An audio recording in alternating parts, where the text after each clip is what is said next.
Is it working? Hello, hello. This is Rod. Live within your means. And this is James. This is James. He is my technical guy that helps out. Now you got to be up there for the thumbnail here. It's the first live video run that we've done, the first live broadcast, and James is showing me how to do this. He's here because yesterday I put up a video. The end of it wasn't even there. The voices of people that were being recorded on there, I guess my voice mostly, was not matching up with the sound. And he's looking off at his phone right now, but we need him to be looking at the screen.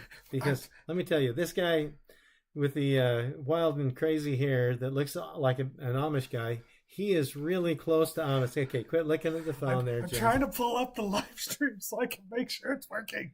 But James is a wonderful guy. He is a Christian guy here in Mormon Valley, in happy Utah Valley. He's not Mormon, but he is Christian. He looks Amish because he's really close to Amish. He's a real Christian that doesn't just go to church. He loves his fellow man. He's a great guy. And he is 26 years old. And he's a single guy. And remember how Valentine's Day is in 14 days? Oh, my goodness. Anyway, I won't give out your personal information. Like you're terrorizing me just a bit. Having a little bit of fun here on our first video. And first live stream, excuse me. But like I said, he was helping me know how to get things corrected so that the sound and the video will match up. So he keeps on looking over there at his phone. And anyway. Well, the live stream's working, I can tell you that. Okay. Well, because that's what he's finding out. The live stream's working. So we are here in Utah Valley. This is the Live Within Your Means channel. Unfortunately, I am not as entertaining to listen to or look at as James. But hoping that I can start doing a few live streams and hoping that YouTube will allow some of my stuff to show, even though I talked about things a while back that they didn't like being talked about, like some of the, this kind of stuff that goes in the arm. Okay. They didn't like people talking about that or alternatives that actually worked for things that were kind of like coughs that shut the whole economy down, things in their lungs a little while ago. And I guess we're not supposed to talk too much about tyrants that are trying to run the show. I don't know if we can mention the WEF, but some of the men in this world that maybe some people admire. I saw something on there today with Al Gore and John Kerry. Two men that some people admire. I can't say that I do, but anyway, and good old Bill, open and shut the front fence. What do you call that? I think we're fine criticizing Bill Gates. I don't think that matters. I think enough people do that. But anyway, I had a video up yesterday that I was talking about, and we changed this to show the screen how. First, you wanna go to your YouTube. Probably want to go to YouTube. Oh, go to YouTube. Alrighty. And there's our screen showing. We can make it big. And I think if we hit F5. Yeah, you're going to hit F5. It is going to refresh the page, though, because I might need to figure out a new button for that. The representative for the state senate. I don't want that. Here's his information. Now, this is the state I do senator. Want the full screen going. So how do we do that? Well, the full screen is kind of messed up again. So click exit full screen, click enter. So if you do the press F5 to go into something. Okay. Wait a minute. Yeah. Then do full screen. So right now the F5 should be working. We should be shown here up in the corner of the screen. I'm saying up here, but it's probably up there in that corner because it's the opposite way around. There we are. Yep. There we are. Okay. So I was showing yesterday on this video, we were talking about the Texas Bullion Depository. Because what I was saying is that Catherine Austin Fitz did a show. She was speaking on Greg Hunter. She has a paper called, or a little website called the Solari Report.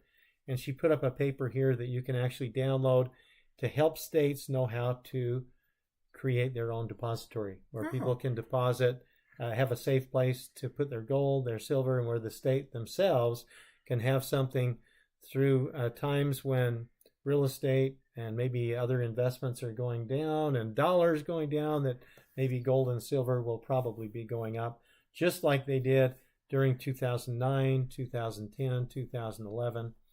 And we're getting pretty close to some times where a lot of people believe there can be a financial collapse. A lot of people believe that there has been a financial collapse, but they're doing things to prop the system up. Yeah. Because it seems to be a mathematical certainty with all the debt in the world. And those debt, the assets that are securing those debts, maybe you've heard of derivatives. Have you heard of derivatives? I've heard of derivatives. What it's talking about is the assets. It's all derived. All the debt is derived by being based on those other debts being paid back. Yep. So if a bunch of those debts start not being paid back, the domino effect happens, and more things don't get paid off. And there's a real possibility that we could have a pretty big financial collapse. And the world bankers, they want to take advantage of that and implement a uniform, well, let's say a digital currency that's controlled by the bank, central bank, digital currency. You've heard of CBDCs? Yeah. And so that's where they can control everybody. Like when the truckers up in Canada were speaking out about some of the lockdowns and things that were happening, what they did is they shut down the accounts of a lot of those truckers, and they started shutting down accounts of people that were donating to the truckers. Yep. So that gave us a really good taste of the kind of stuff that can happen when they have the centralized control with the digital currencies. And that's why I strongly suggest that people invest some of their money in real money that's been recognized for thousands of years. Gold and silver, in the scriptures, in the Bible, God says the gold and silver are mine. So a lot of people believe that's God's money. Yeah. I'll go buy more copper, so this way, more computers, I have more copper. You need something fixed, you trade me anything else, I'll give you copper to fix whatever you want. Alrighty. So I'll go that way. Or you can find pennies that were made before the zinc pennies now that have a little teeny bit of copper covering them. Oh yeah, could do that too.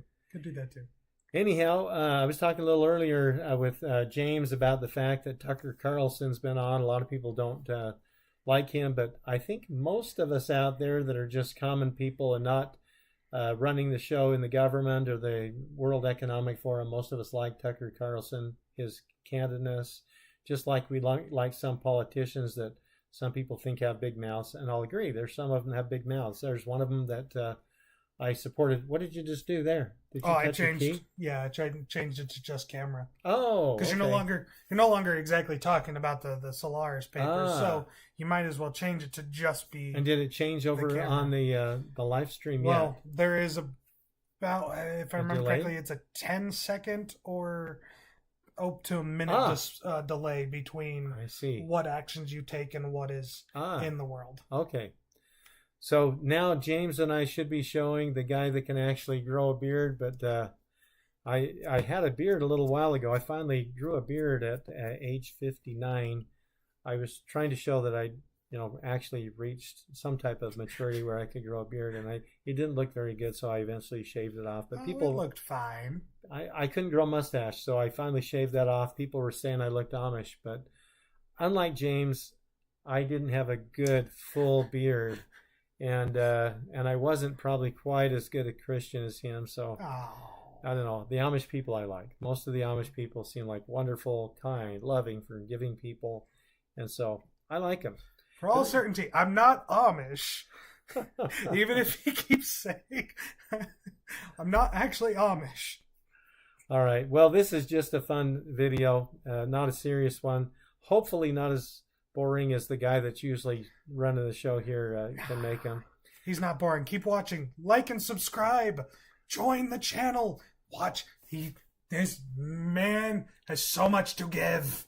Well, let's hope that will be the case. And if I can start learning how to do some more entertaining stuff and catch people's attention. But I want to be able to put things out that are helpful to people. Yep. And one of the things I really believe is that if people will live within their means, and we can encourage people to do that and teach them how to do that, that they'll be more free to make good choices. Yep. Because when people are in debt, they're enslaved. Yep. When they're enslaved, they do what the masters want them to do. And some of the masters of a lot of the things in this world are not necessarily the masters that we want to be following. Would you agree, James? I do agree with that. You don't want the masters of this world to be your masters overall. So, and people are people. You know, we were talking about the fact that everyone sins, everyone makes mistakes. We understand that, being some imperfect people ourselves, but we want us all to become people that love our fellow men more than we love money, for example. Yes. And if we can care more about people than money, then we can do some good things. You know, there's some people I've been watching on YouTube. There's a Dr. Ken Berry, and he wants to teach people nutrition. And he's got like 3 million subscribers. But one of the things that I notice about Dr. Ken Berry is I just feel a sincerity from him that he really cares about other people. He's a medical doctor. For example, I've got some psoriasis. It's not so bad now because I've been following some of his tips. And I went to a doctor who said, oh, you've got psoriasis. It's an autoimmune disease. You need to cover your entire body with this lotion that's $45 a bottle, 5 to 15 times a day. She said, for the rest of your life. And I don't even like putting lotion on my hands. But then I got back and I started looking things up and I found this Dr. Ken Berry. Mm-hmm. And he said, hey, if you'll just avoid these 7 things, he said he used to be prescribing things, for example, that hurt his patients' immune systems. He said, but if you will avoid these 7 things, you'll be able to control your psoriasis. He said, avoid alcohol. Hopefully you can see my fingers. Avoid alcohol, avoid tobacco, and putting these things in your systems. Avoid sugar, avoid flour, avoid, this one really hurt. He said, avoid dairy. He said, avoid seed oils like sunflower seed oil, vegetable oil, which is usually like, corn oil, soybean oil, those oils.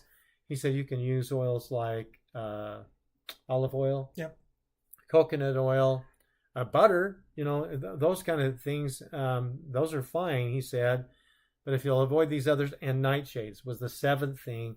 Nightshades include potatoes, tomatoes, peppers, yep, and eggplant. And everything. Boy, I'll tell you, my skin has cleared up a lot. What you can do, because everyone reacts differently, because your autoimmune deficiency is yours. Is yours. It's dependent to you. Right. Some things you could probably take and put some of those things back into your diet in moderation. You just have to figure out which item triggers it more. My mother, she's an amazing woman. She can have pretty severe ADHD and ADD from I get both my parents, as well as like really severe dyslexia.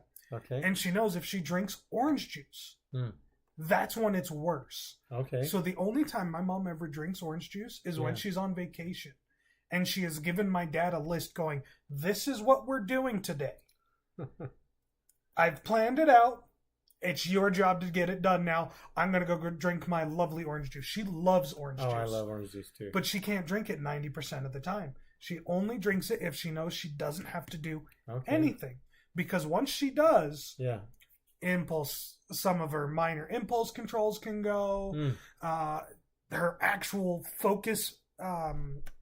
focusing really does go. Yeah. And I love my mom. But I've learned I have that to a certain extent with orange juice. Okay. I love it, but it will give me really bad heartburn. Yeah. And then I'll have a bit of a focusing issue for a day.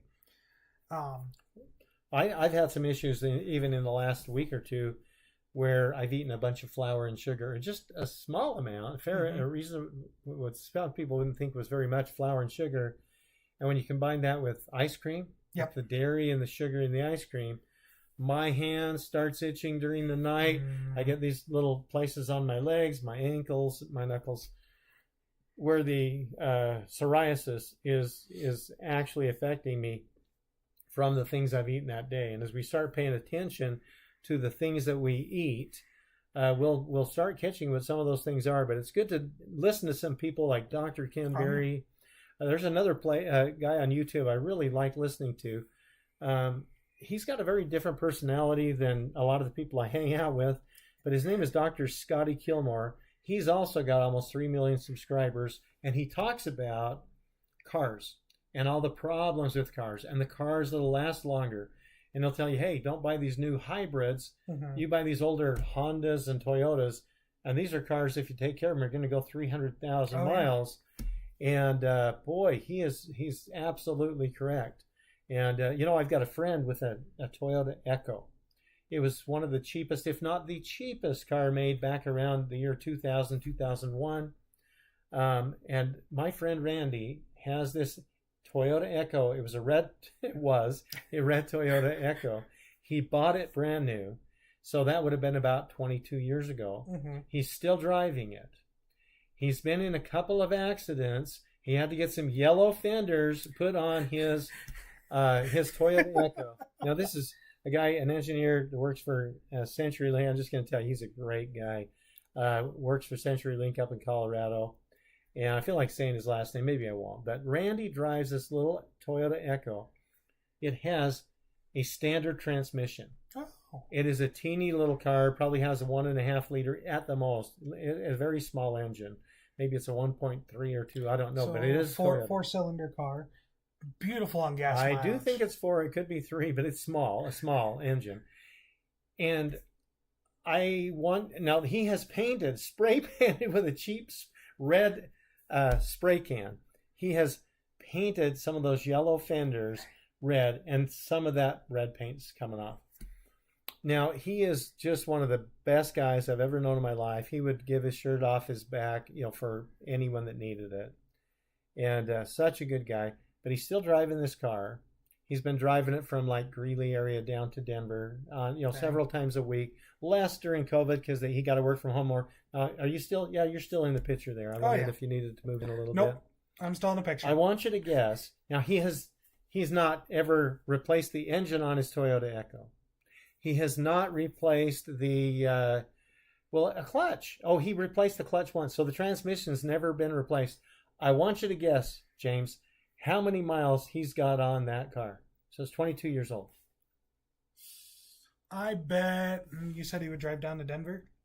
I probably need to tip this just a little. I guess probably. I'm down, sitting below a little bit. Yeah, you gotta get your posture a little bit better there. All right. Guess how many miles he's got on it. I bet I would say 250 to 400,000. That's a really good guess. He has more miles on it than any car I've heard of cars having more mileage, but I've never seen a car that's running that people are driving with more miles on it. So you guessed 200,000 to 400,000. Guess again, but I'm going to tell you it's more. At that point, I'd probably put it about 800,000. Well, it's not that much, but it is 600,000, 515,000 miles. And if anybody knows any of the big wigs at Toyota, I think you ought to find this guy. Well, you can get hold of me, but his name is Randy Remington. I think Toyota ought to show what he's been driving all this time, and they ought to just give him a new Toyota because he's for being one of the nicest people in all of Colorado, and he's just an absolutely great guy, and he can tell how he has driven that dang thing and only replaced the clutch one time. That's a good. He's replaced brakes and a few things on the car, and obviously he's replaced a door and a front fender. That's you say 550. That's 515. 515. Yeah. That's the halfway point of a diesel engine, which I find hilarious. Like a big semi-diesel engine. Yeah. The halfway point is 500,000 miles. Oh, really? Yeah. Yeah. Well, this little car, if he bought it 22 years ago, he might not have even paid over $10,000 for the car. Dang. And it is still running. Which is absolutely amazing. Now, we've we Toyota Camry, and it is a 2000, and it's got like 192,000 miles on, taking care of it, and I believe we can get another 100,000 miles out of it. Oh, yeah, I believe so. I've had things maintained on it. I've also got an old Chevy pickup. It's a 1992 pickup. And just so you know, that truck, if you can believe this, that truck, I bought it 15 years ago. You want to guess how cheap I got it? You wouldn't believe it. 2,000 grand. $2,000. $1,500. 15 years ago. It's still running. It's only got 147,000 miles on it. Wow. Amazingly. It's got equivalent to the Chevy 350 engine in. I believe that's a 5.7 liter engine. But a lot of these cars will last a long time. And if you live within your means, and I encourage people to only buy cars they can pay cash for, not everybody agrees. Even my own kids haven't always paid cash for cars. I wish they would. If you can't pay cash for it, then the problem is when something major goes. Let's say you have a transmission go, or an engine go, and you still owe thousands of dollars on that car, but you don't have thousands to have whatever it is fixed. What happens is a lot of these people will go in and they'll buy another car. Yep. They'll go into the dealer, who will be happy to pay them whatever they owe for, money to pay off that car most of the time, as long as they pay enough for the new car to cover everything, and then they're further in debt. Yep. And what we see is people going more and more in debt. We see cities borrowing more money, and as they borrow more money, they think, oh, well, we're already, in the red, so they just keep on going. They get bonds to build new rec centers, new fire stations, new everything you can think of.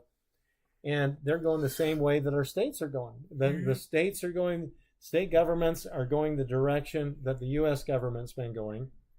There are evil people in this world digging a hole that have been trying to put all nations in as much debt as possible because they want you to be a slave. They want you to be in debt so that you will go along with whatever the people in power, and they are the ones that want you to do what they want you to do. Well, so much for lighthearted. I know I'm not getting too serious. Yeah, you have a serious message, and I do understand. Like, I suck at living within my means most of the time. Most of the time, I'm fine. I do great with it. I don't take more money than I have. But I went to school. I tried going to school. Had a health issue, and now I'm still paying back my schooling. And I have no degree to show for it and all this. Yeah, I will admit most of what happened for my health was my fault. I put myself in the situation where my arthritis nearly decided to kill me.